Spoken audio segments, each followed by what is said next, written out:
एक बात ज़रूर है कि सहयोग में सारा ही एक साथ नहीं बताया जाता। आपकी प्रगति के अनुसार बात बताई जाएगी। जितनी बात आप झेल सकते हैं उतनी बात आपको बताई जाती है, लेकिन आप खुद ही इस चीज़ को धीरे धीरे जानते जाएंगे और समझते जाएंगे।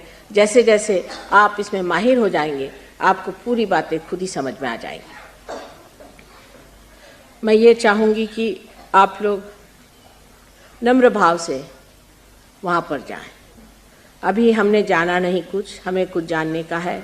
ऐसे जैसे एक विद्यार्थी अपने स्कूल में जाता है, इस तरह से आप लोग सेंटर में आ कर के इसके प्रति जागरूक हो कर के और समझिए ये चीज़ क्या है।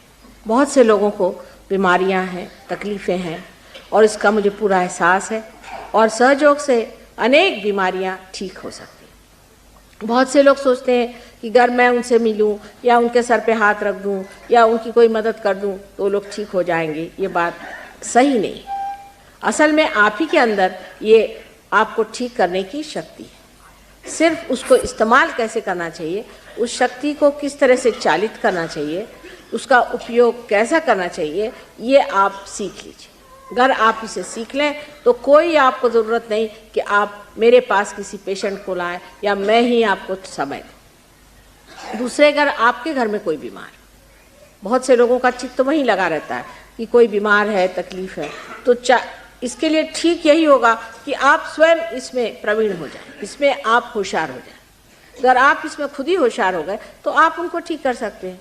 आप बम्बई में हम कभी भी किसी पेशेंट को ठीक नहीं करते, वहाँ सहयोगी सबको ठीक करते हैं, और अनेक लोगों को इन्होंने ठीक किया है। इतने लोगों को ठीक किया है कि कभी कभी ऐसे ही कोई आता है एकदम से तो कहे, माता जी आपको पता है आपकी वजह से मुझे दूसरा जीवन मिल गया। मैंने कहा मैंने तो आपको कभी देखा नहीं था बेटे।